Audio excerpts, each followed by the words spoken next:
Raycliff Terrace is this really unusual architectural event in San Francisco.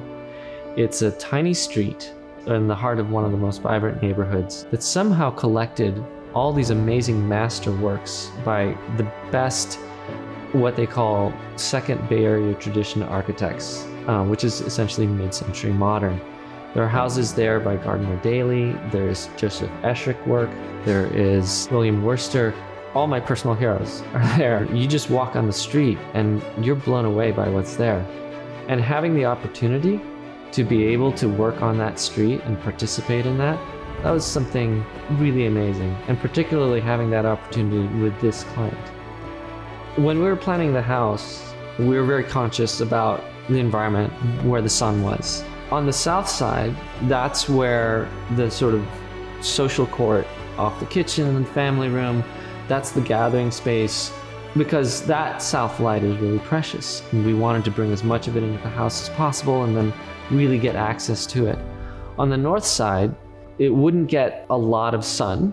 So the idea is that's where we created the water court. Rather than it being about getting direct light in, it was about reflecting that light off the water and bringing it in through a different lens.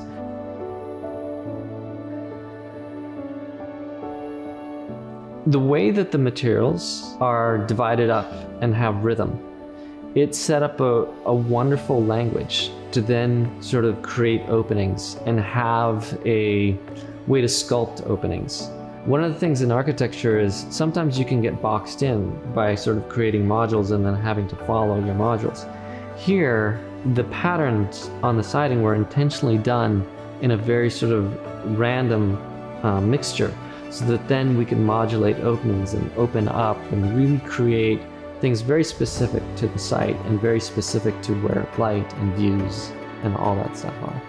I pride myself on the fact that our office has a really varied portfolio of work. There's no specific style that feels like it should be put on every project. Really, every project should reflect the client. It should reflect the context and the neighborhood. And every project should be unique. That's what keeps this fun. There are often points in a project during the middle of construction. I think to myself, my God, this project's never going to be more beautiful than it is now. But then we make it to the end and all the final finishes come in and everything that the owner inhabits the space. And then I'm able to say, actually, it is more beautiful than it was then. When I think about all the craftsmen, all the artisans, all the specialists who come through there, and all these people who work together to create this thing that my firm was entrusted with, it's a humbling feeling, and most of the time it's I can't wait for the next one.